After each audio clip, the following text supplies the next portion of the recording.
This RealAg Radio podcast is brought to you by AIM EC Herbicide from FMC. Power up your spring burnoff and savings with AIM EC Herbicide. Control the toughest weeds, plus get $4 off per acre with the ACE Resistant Weeds program. Visit ag.fmc.com for more. It's time for RealAg Radio on Rural Radio Channel 147 on Sirius XM.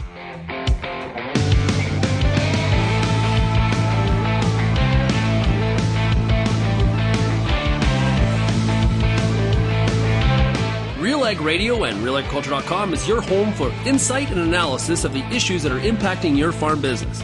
Let's get real and get connected with RealAg Radio.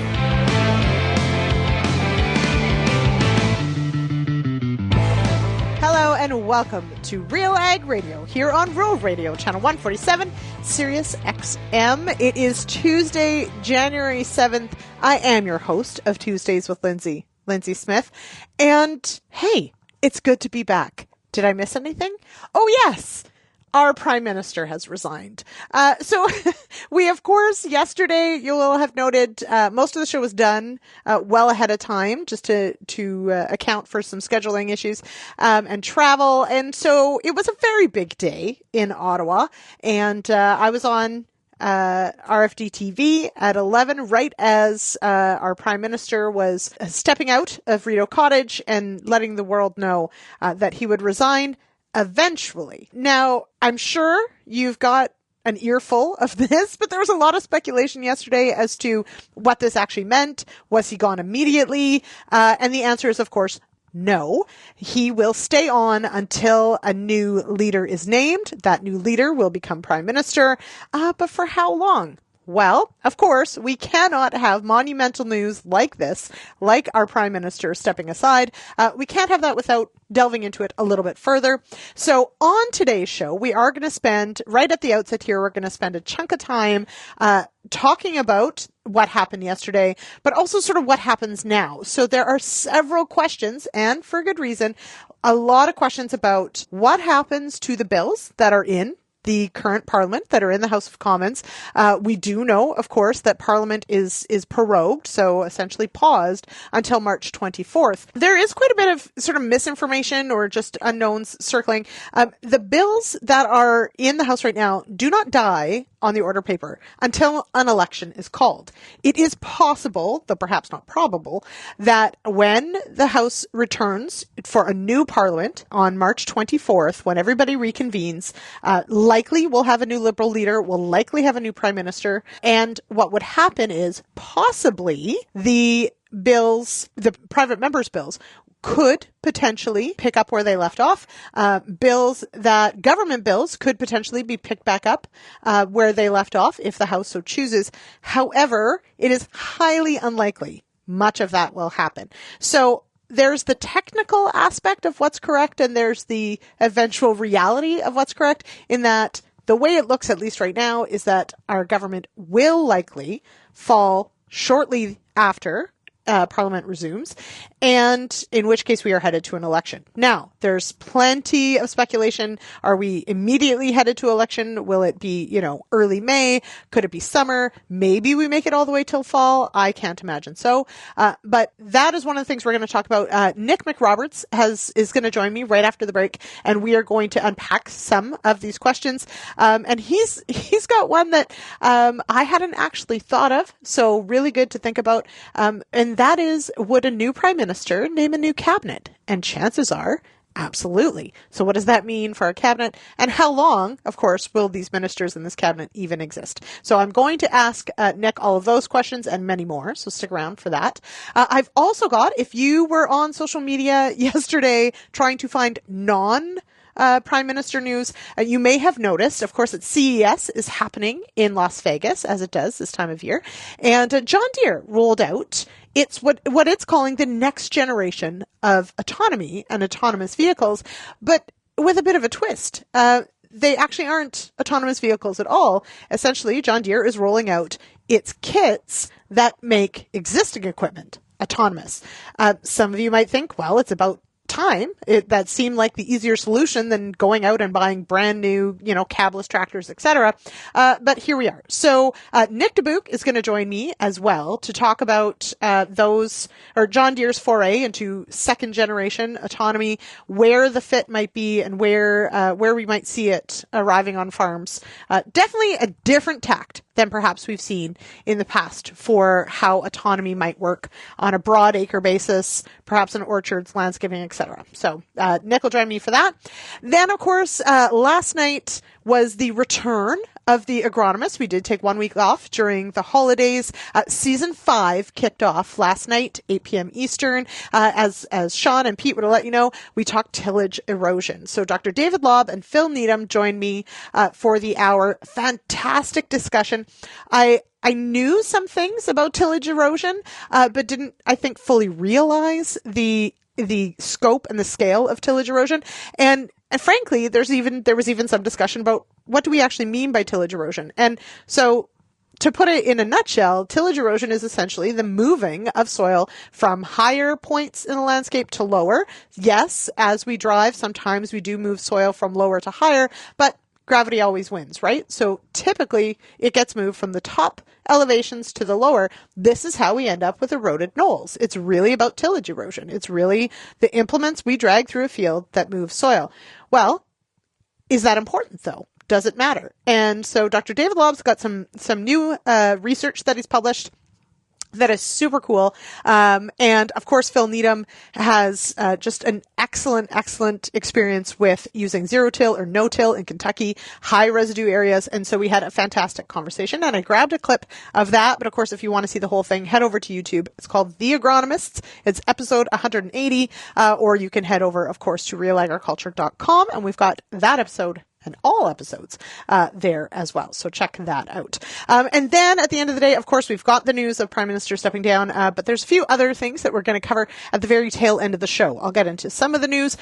We've certainly had some more discussions about what's been happening with GMO corn into Mexico. So we've got some news there and a few other things that are happening. So stick around for that as well. As per usual, would love to get your feedback. You can give me a call, 1-855-776-6147, or you can send me an email, lsmith@realagriculture.com. And thank you to each of you that reached out after our Friday show with Tyler in talking about so many of the big things that were happening and talking about food and agri-food processing. Some really great feedback, some challenging of our handling of the Axe the Tax. Definitely some feedback on that one. So thank you for that. We appreciate it. But without further ado, let's take a break, and I'll be back with more on Justin Trudeau stepping down as Prime Minister eventually, right after this. Farmers feed the world with an ever-growing population and less acreage to do it. Since 1946, Nature's Alpine Solutions has been providing sustainable fertility solutions for all crops. We don't just sell fertilizer, we live and work in agriculture every single day. We're the pioneers of liquid fertility, selling the Nature's brand in the U.S. and the Alpine brand in Canada. To learn more, call us at 877-265-BIO-K today. The Canola School on RealAgriculture.com is your one-stop shop for everything a canola grower needs. Check out our free video series on YouTube for all the latest in canola agronomy, research, marketing, and more. Don't have time to watch? Download the podcast version of the Canola School on RealAgriculture.com or anywhere you download your podcasts. Stay on top of all things canola with the Canola School on RealAgriculture.com, brought to you by BASF and Invigor Hybrid Canola. Through a growing storm of kochia, cleavers, chickweed, and more, there's a clear path. Introducing Oxbow, a versatile cereal broadleaf herbicide that gets the job done. Powered by Duplisan technology, Oxbow is your workhorse on resistant kochia and other tough weeds. With flexibility in timing, rates, and recropping options, your path is clear. Find your way on the path of least resistance at newfarm.ca/Oxbow.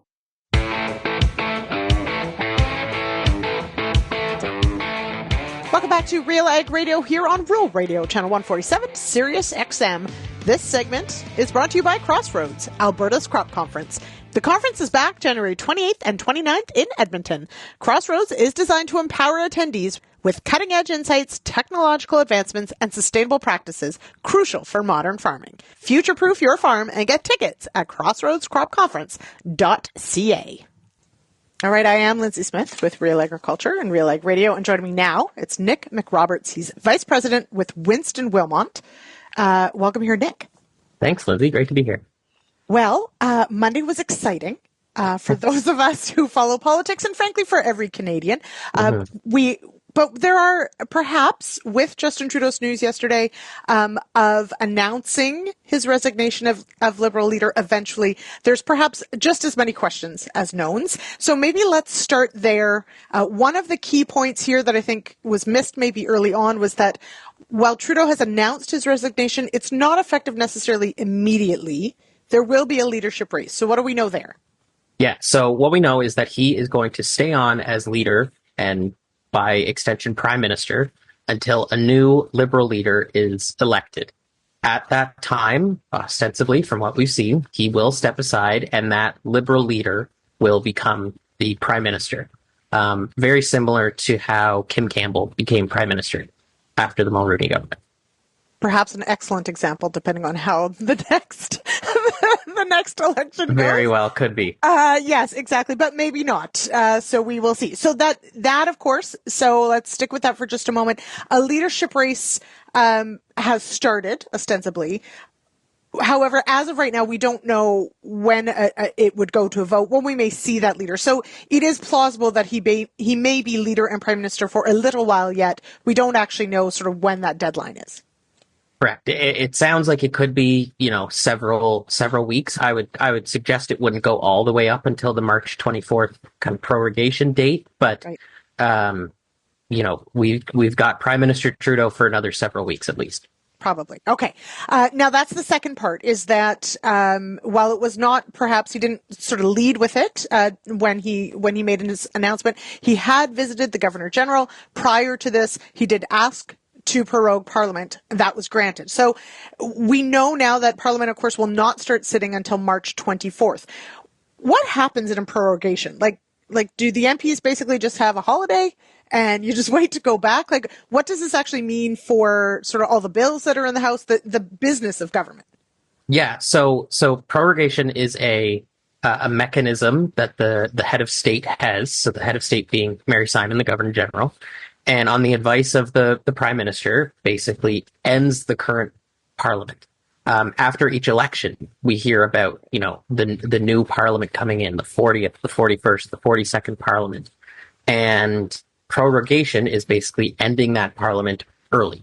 It's the same effect as an election where, the legislative slate is wiped clean. A government will then on the first sitting day or soon thereafter have to do a speech from the throne, the same as right after an election. And they will lay out their, their roadmap and their policy priorities for the next legislative sitting. That kind of gets us into why they want to do that under a new leader, right? They're hoping that it brings new vision, new direction, and a bump in the polls. Right. Now, those polls, which I believe leading up to Trudeau's announcement, his approval rating was something 22% or less. Very low. And so certainly the Liberal Party is looking for, many were asking for this movement of Trudeau out of that leadership to see if it would make a difference in the polls. I would imagine it's going to make some. Just how big or if it's enough is the next question. Now, there is a key difference, though, with prorogation versus calling for an election. When Parliament resumes on March 24th, you're exactly right? There's a speech from the throne. It starts a new set of legislation processes, but how does it work with private members' bills? Because we have a laundry list, and some of them very key to agriculture, of private members' bills that are partially through the process. Should this government survive past the 24th or for a few weeks even, do those private members' bills survive? Do they pick up where they left off, or what happens with those? Well, we could, but as we're probably going to see, I don't suspect that the legislative session after the 24th lasts long enough to get deep into those.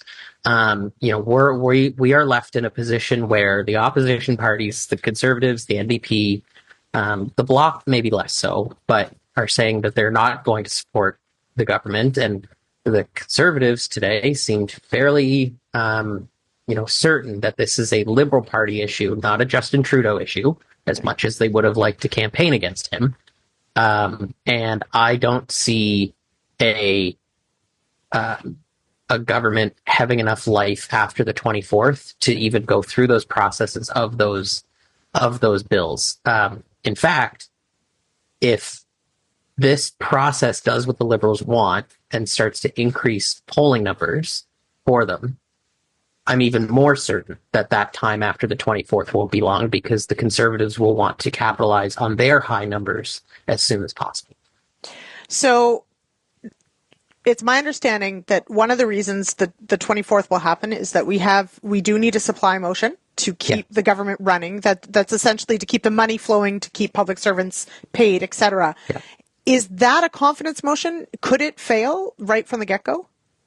It could.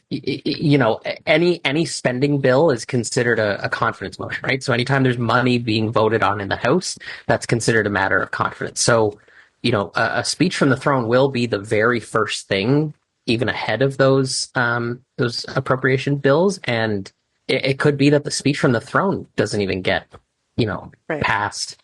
There's just so much at play, Lyndsey, right? Like if this caucus meeting on Wednesday goes poorly and some MPs don't like the way that the leader is selected, we may even see MPs voting against the government. There has really never been a time where this is going to be so day by day, right? The 24th, the government is just going to hope to make it to the 25th, and then the 26th. It is purely up in the hands of 338 members in the House of Commons. Mm-hmm. And I think this is one of the interesting thing. And yes, as much as, many of us will find some of this fascinating, it is also, there are little details that matter, and still so many things, like the rules can be what the rules are. It still is really up to parliamentarians as to what they decide to do, right? So there are still some pretty major unknowns, and you're right, we still are assuming this caucus meeting happens Wednesday, we could see news out of that kind of changes this trajectory as well. So we do know that Parliament is prorogued until March 24th. What happens on the 24th, the 25th, the 26th? I'm going to say, and this isn't going out on a limb, that we are in for a spring election. Nic, am I wrong, or is that a pretty safe bet?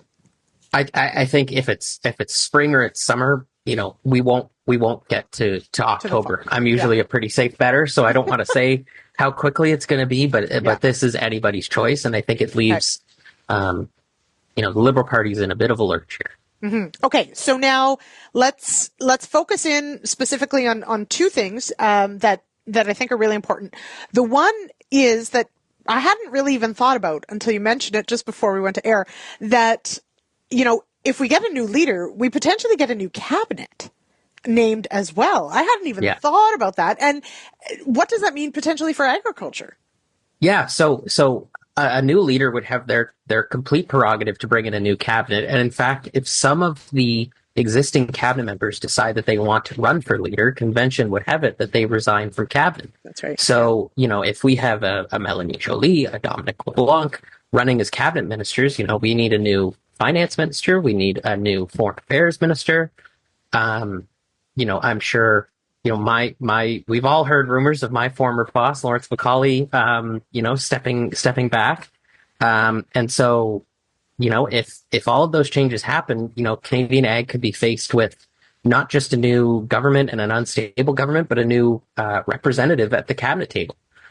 Who that would be at this point, anybody's guess, because everything else is everybody's guess. Yeah. But definitely something to consider for the sector is that, we'll have a new minister and then very possibly another new minister from a completely different political party. Right. And that's, I guess, the key is that should a new leader be named relatively quickly, even a new cabinet rolled out, how long that cabinet actually serves is really a big question, right? So now we did reach out to Macaulay's office, last fall, asking about whether or not he planned to run again. And we were told that Minister McCauley is always planning for the next election, which surprises none of us, of course. Yeah, absolutely. So we'll wait to see what happens. But I hadn't even thought about that. Now, more broadly speaking, there are several also sort of large questions here on things that were happening in Parliament before it was prorogued. One of them was that question of privilege. The other is this foreign interference inquiry. How might that fit into a leadership race? Mm-hmm. One of the things that inquiry has identified is some gaps within leadership contests and who can vote for a leadership candidate. Obviously, with the Liberal Party, anyone can become a member, and as you know, we've seen in some reporting that can include non-citizens, and one of the things that the inquiry is going to look at is any potential abuse or gamification of that system. And so, at a time where the Liberal Party is under stress, their poll numbers are not doing well. They are also now faced with not just selecting a new leader, but selecting the next prime minister for however long that's going to be. Yes. Whoever gets named is going to be prime minister, and they will be prime minister until the next election, and they will always have that on their resume. Kim Campbell, as we mentioned earlier, is no less of a prime minister than anyone else because of her situation. She was still prime minister. And so because of that, the Liberal Party needs to be incredibly transparent and incredibly honest with Canadians about the process they're following to avoid any suggestion that there was some foreign entity involved in the selection. Right. I think that as well, it then lanes into a conversation in the House, which I don't think Canadians want to have, but might end up having regardless, of an opposition party not just suggesting that a leader of a party and a prime minister is unfit to serve, but is illegitimately selected. I think we may enter into this very slippery slope. And I know that from people that I've spoken with, close to the party and involved with the party, it's my message has always been that of caution. This needs to be transparent with the foreign interference inquiry in mind. Mm-hmm, absolutely. Now, just finally, let's touch on that just briefly. It's been mentioned a few times, the ease of which you can be a member of the Liberal Party and ostensibly run for the leadership. I mean, we have yet to see how that will play out.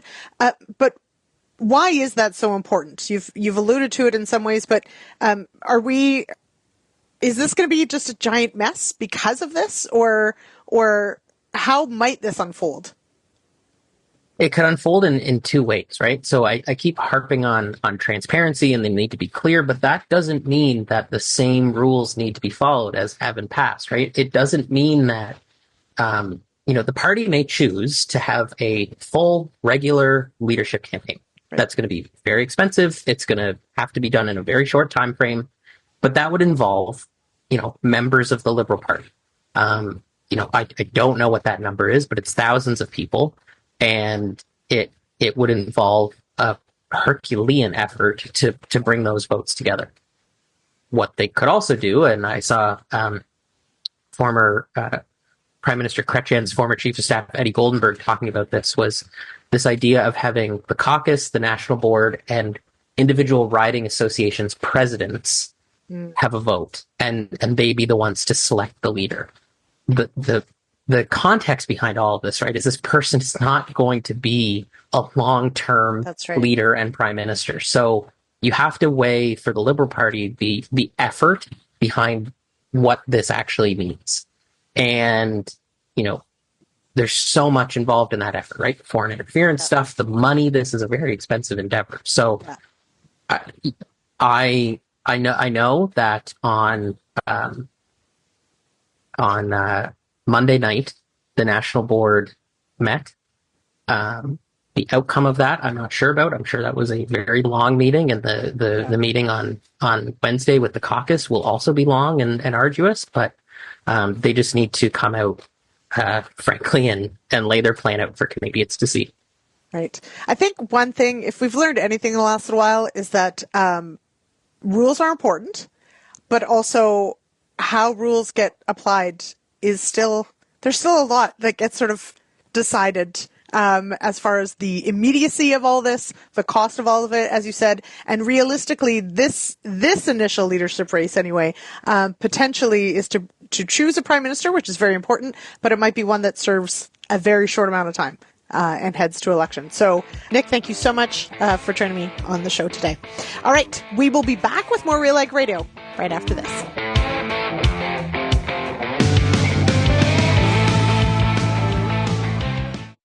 Calling all Montana, Dakotas, and northern Minnesota growers, are you looking for a profitable addition to your farm that can deliver value beyond yield? The new seed omega-3 canola production system can help you unlock a guaranteed path to market with attractive premium opportunities and an active God clause. Contracts include first-in-class agronomy support and free on-farm pickup after harvest. Contracts are available now. Commit early to maximize your opportunity. To learn more, visit omega3canola.com. Before you get back in the field this year, spend some time with the Corn School on RealAgriculture.com. Get all the information you need on hybrid selection, planting depth, crop inputs, and more from a wide range of industry experts. A massive library of video content is available on demand when you need it most. Spend your time outside of the field, inside the classroom, with the Corn School on RealAgriculture.com. Get all the information you need to keep your pulse crop healthy and profitable with the Pulse School on RealAgriculture.com. The Pulse School is a free YouTube video series covering agronomy, research, and more across a host of different pulse crops. It's also available as an audio podcast wherever you download or stream your favorite podcast. Check us out on YouTube or visit RealAgriculture.com. The Pulse School, brought to you by BSF Canada.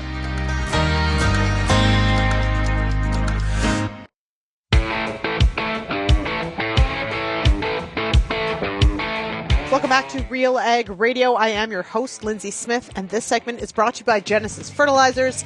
For farmers, trust is everything.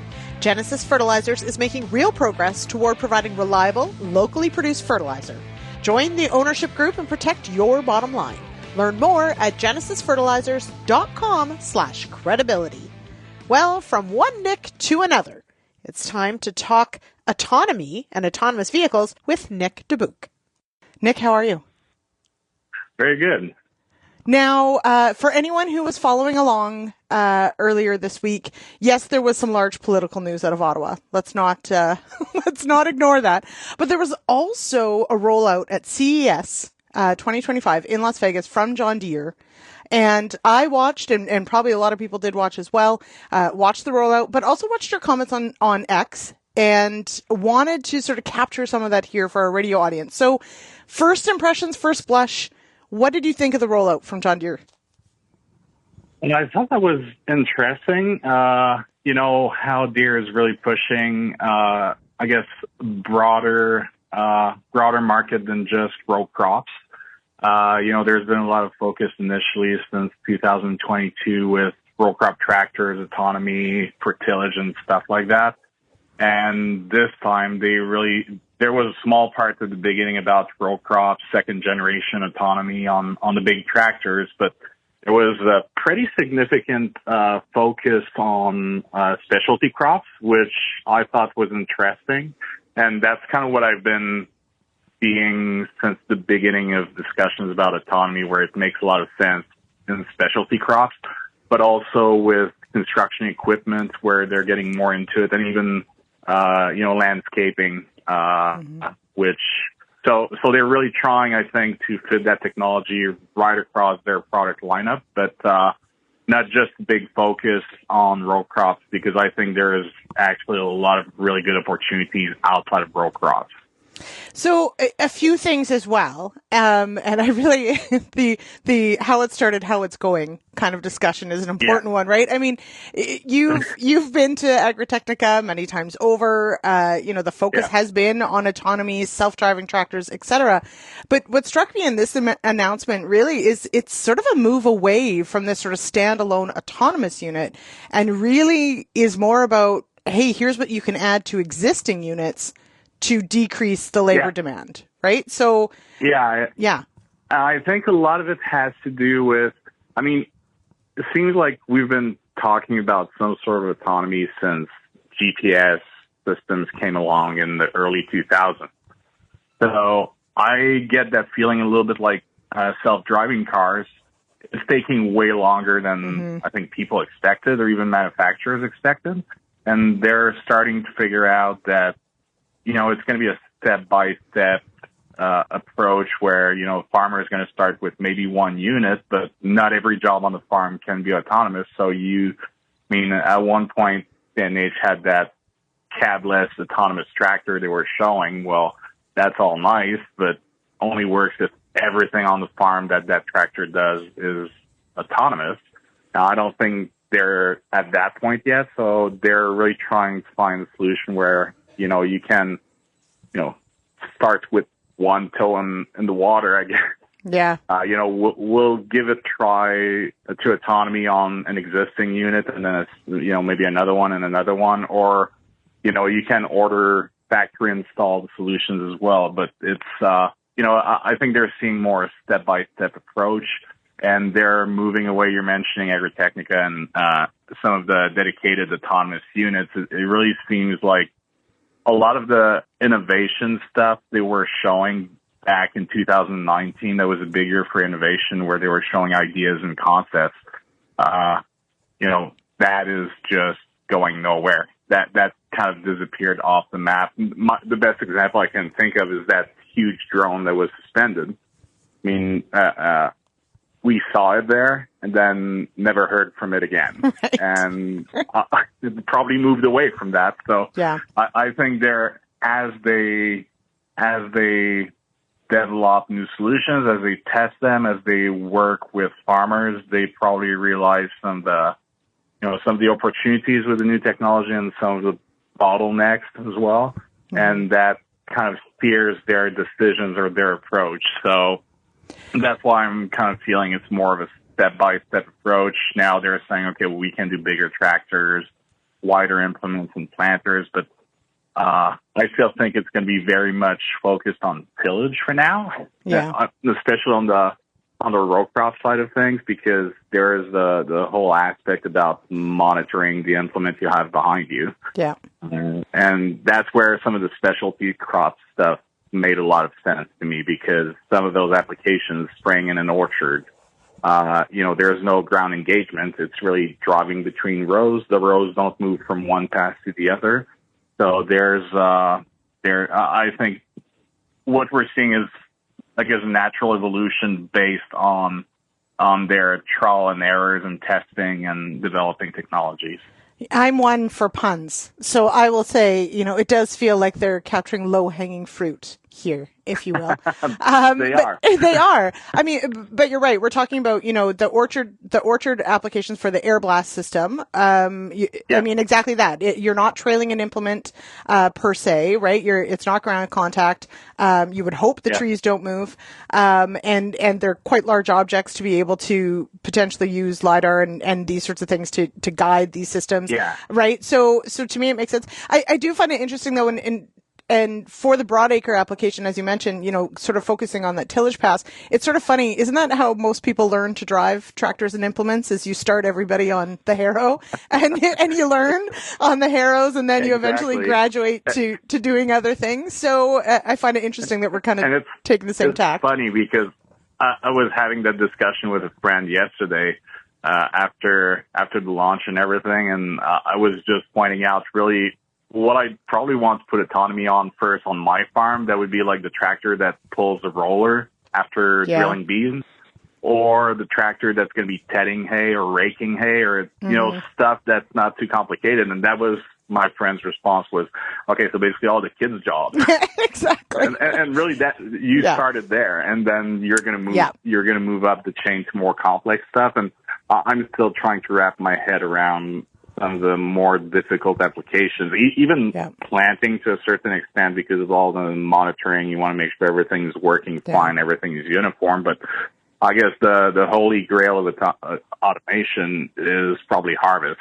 Yeah. And we're far from the point where we won't have anyone sitting in the cab still. Yeah, exactly. And but it's nice to see the evolution. Yeah, well, and that's just it. It is certainly, a step forward. I think you're right. You hit on, one of the key parts here in that, just like with GPS, I mean, you didn't buy a tractor that was GPS. You could add GPS to an existing tractor, right? As you went forward. So same idea that, moving from this concept of a fully autonomous unit that doesn't even have a cab, et cetera, which we recognize a lot of these are concept vehicles, and it's sort of the idea to push it forward. But, realistically, especially, right now in the current aspect of, farmers maybe not looking to spend extra money on equipment, the idea of adding a kit to an existing unit to be able to maybe do your tillage pass or your rolling pass or those sorts of things is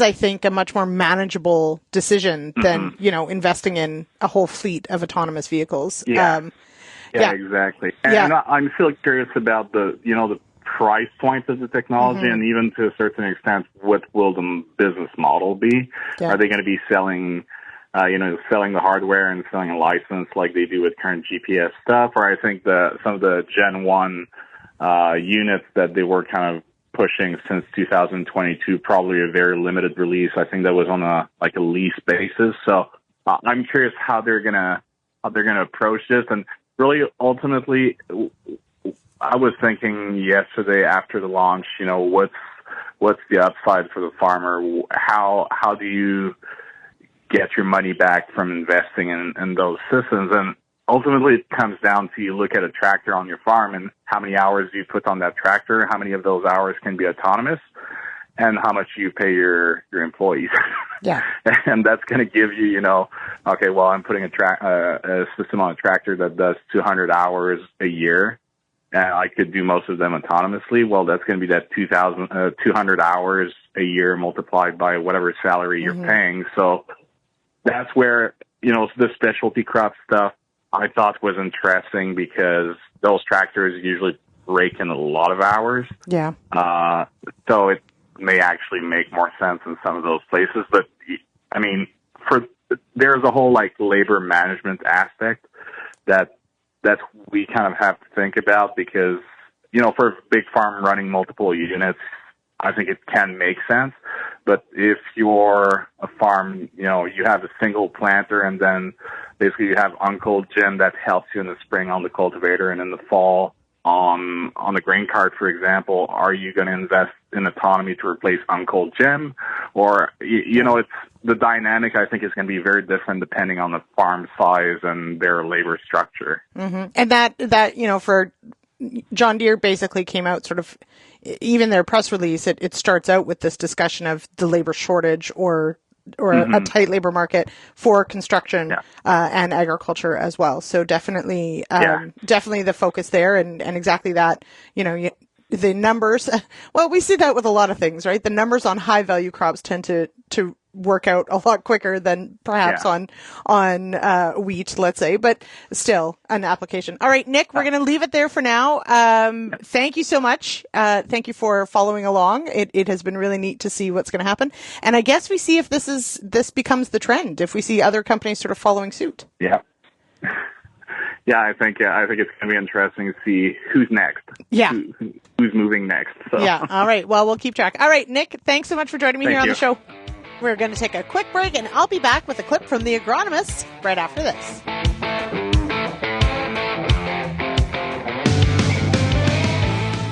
Ready to take your oat game to the next level? Try CDC Endure from Alliance Seed. CDC Endure oats are consistently one of the top yielding varieties in the Manitoba, Saskatchewan, and Alberta provincial yield trials. With strong standability, excellent disease resistance and excellent end-use quality, CDC Endure might be the variety for you and your farm. Available from authorized Alliance Seed retailers. For more information, visit allianceseed.com.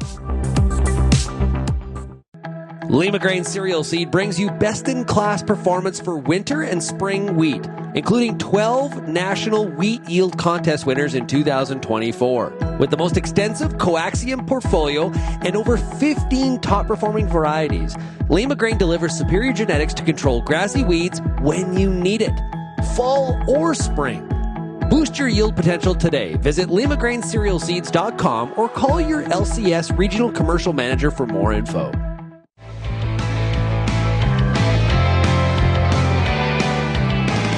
Welcome back to Real Ag Radio here on Rural Radio, Channel 147, Sirius XM. Trust Alliance Seed to provide the expertise and information needed to match the right seed to your farm's unique potential.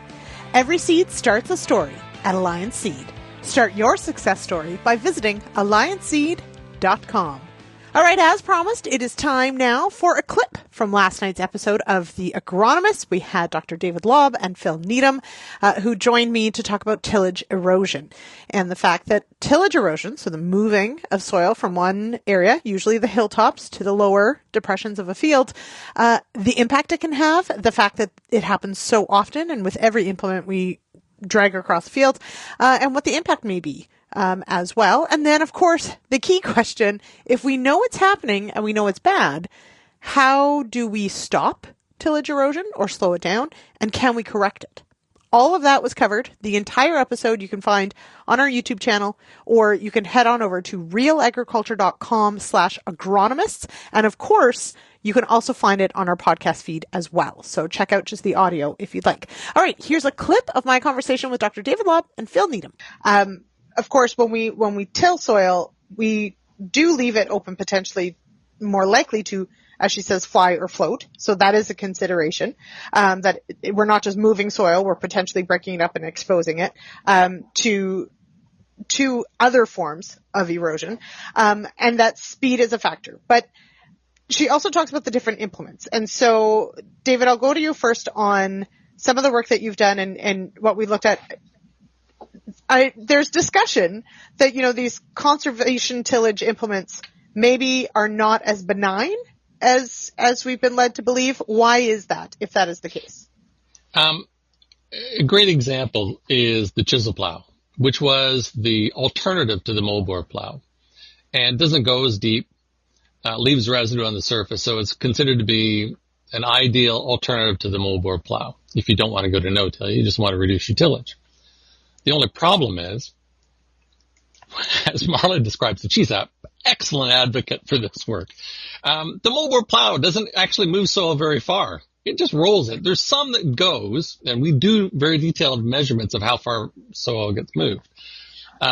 It doesn't move very far, whereas a chisel plow, it moves less soil, but at higher speed and much further distance. So a moldboard plow may move soil between, like 1 foot and 3 feet. Chisel plow moves it between 4 feet and 8 feet or 10 feet. Wow. It really throws and drags soil. And the problem is, the farther it moves it with greater variability. So that when I talked earlier on about soil moving downslope more than moves upslope, you have a tremendous impact. So the chisel plow is usually about twice as erosive as a moldboard plow when it comes to tillage erosion. So you may be reducing wind and water erosion, which isn't your problem, but you're creating a huge tillage erosion problem. And probably the most extreme case of that, which we don't think about, we talk about conservation tillage, focus on seedbed preparation, primary and secondary tillage. But one thing that we decided to take a look at, and we were just astounded by, in the prairies we use high disturbance seeders. And so they leave residue on the soil up until seeding, and then they go in and they seed. So in Ontario, where I grew up, they would use a double disc opener and essentially create a slot. You may have trash whippers or something that moves residue into the row area to warm up the soil, dry it out in the row area. But we use more, I would characterize as more aggressive row openers, seed row openers here in the prairies. And we often refer to as high disturbance seeding. Well, guess what? The high disturbance seeding, which we use in zero till, our version of no-till, will actually cause as much tillage erosion as a moldboard plow. It doesn't move very much soil, but it moves at such high speed and such great distances and such huge difference between upslope and downslope. The result is the same amount of tillage erosion as a moldboard plow. We did that in an experiment in Saskatchewan and Manitoba and found both exact same results. So it really does make you think about what is tillage. Right. And you have to consider all forms of soil disturbance as a form of tillage. And you have to consider, as I said earlier, how far soil moves, not just how much residue is on the surface. That may not actually be the biggest threat to what you're doing for crop production. It's how far the soil moves and how much variability. So that is quite important. And how far soil moves is certainly a function of how deep you till, but it's probably more a function of the speed. And part of the reason why speed is such a nasty thing is because when we buy our equipment, and I'm not sure how many people realize this, but when you buy a piece of equipment, Phil, and you look at the power requirements, the drawbar power requirements, how many horsepower per foot width of implement you need, all those types of ratings they have for equipment, you think they test them on hilly ground? Of course not. The Nebraska track test, which is the standard, is a flat field. Right. And so all of the power requirements that we have and what we're encouraged to buy is for flat land. And so if you take out a hilly piece of land, you're always going to be going faster downslope and slower upslope. You're going to be, because of that, throwing more soil because you're always trying to go faster to make up lost speed. Anyway, there's huge variation in speed at high speed, and that creates a lot of erosion. How do you broach management of those eroded knolls, knowing that it's not going to grow the same crop that perhaps the lower areas are going to? What does that look like as far as a plan goes on how you manage eroded knolls? Sure, and that's a really good question.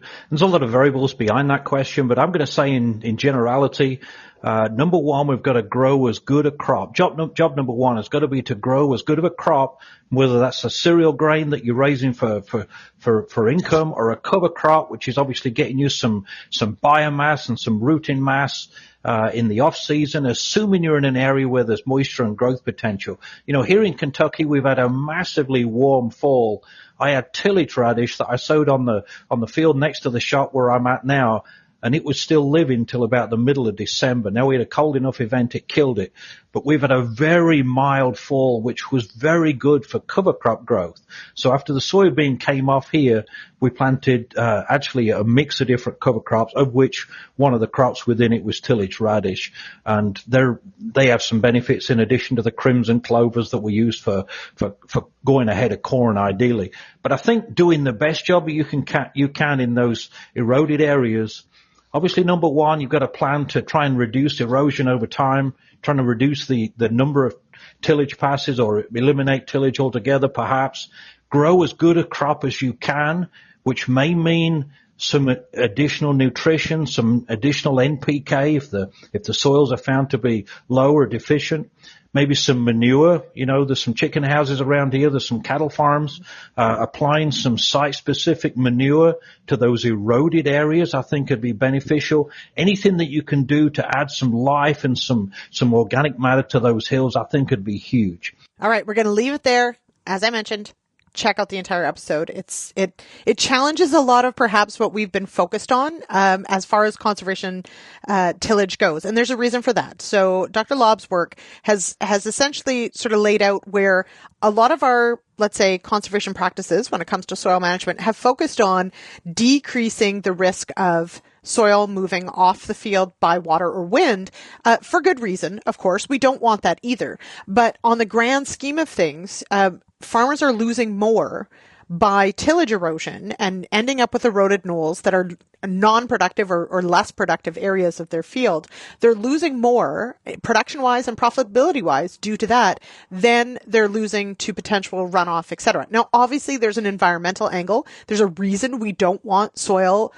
moving off of our fields, because it carries, of course, with it fertility and all those sorts of things, which can create an environmental issue for our waterways. That's still important, and Dr. Lobb is not saying that it's not. However, his perspective is we're probably not paying enough attention to the profitability center that is our land base, and that tillage erosion and erosion of those knolls is costing farmers. So definitely an interesting discussion. Highly recommend you go check it all out.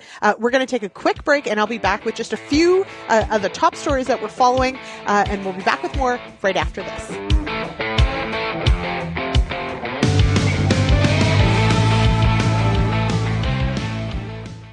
What's next doesn't happen by accident, doesn't happen by chance. What's next happens when experience meets expertise, when data meets dollars, and when steel meets earth. What's next happens when the promising work of Pioneer's state-of-the-art research centers meets the unsparing challenges of more than 17,000 on-farm trials. Our ultimate goal is to bring the next seed breakthrough to your field. Because Pioneer isn't just our name. It's our mission. Pioneer. What's next happens here. Hi, I'm Bernard Tobin, host of the Soybean School on RealAgriculture.com. Throughout the year, on the Soybean School, we'll bring you timely agronomic video content from planting to harvest, from the latest agronomic research to the latest in production technology. Check out our massive video library on YouTube, RealAgriculture.com, or download the audio podcast versions wherever you get your podcasts. The Soybean School is brought to you by BASF and Syngenta Canada.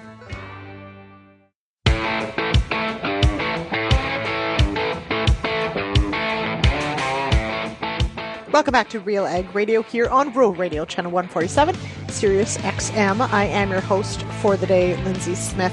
I did want to announce the passing of Dwight Foster. If you haven't heard by now, Dwight did pass away just after the new year, January 2nd. He was 58. For those who know him, Dwight is sort of one of those larger-than-life characters. Very successful in the ag sphere. He and Ruthann, his wife, have built just a phenomenal grain handling business, cattle feeding enterprise. North Goer Grains is what they have built with their children and their staff. And Dwight was someone who would always take a call or a text, give you his thoughts on something. I know personally, I really appreciated just how generous he was with his time. He was also, of course, a fierce proponent of agriculture, and being situated so close to Ottawa meant that he was often called on to speak to media, to represent farmers in some way in mainstream media, and he essentially always took the call. Sometimes I wonder if those media people knew what they were getting into at times, but appreciate him very much. Dwight fought many years, a cancer battle, and being only 58, I think for many of us is a reminder of just how fleeting our time can be.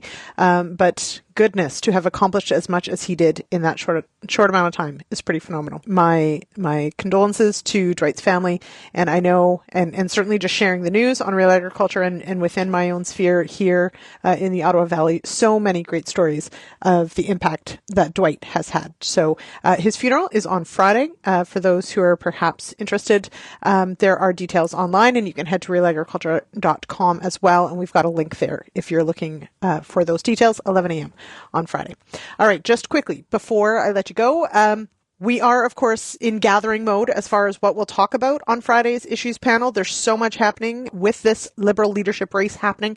We'll be covering that. Megan Murdoch's going to join us on the show, Kelvin Hepner as well, to talk about what happens next in Ottawa, what happens next for the Liberals, and how things shape up for the next election.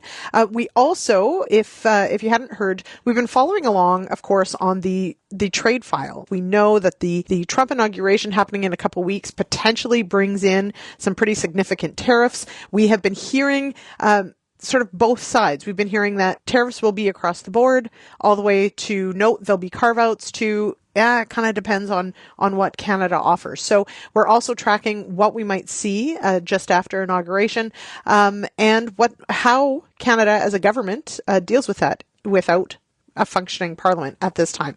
We'll be covering that as well.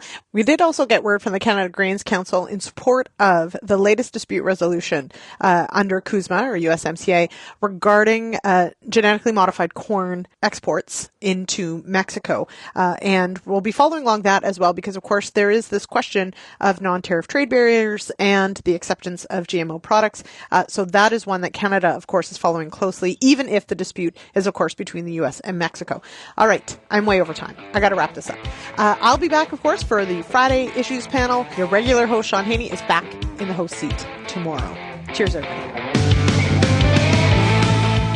Thank you for downloading this RealAg Radio podcast brought to you by AIM EC Herbicide from FMC. Fast-acting AIM EC Herbicide is the go-to tank mix for the hottest spring burn-off of the toughest weeds. Plus, get $4 off per acre with the ACE Resistant Weeds program. Visit ag.fmc.com for more.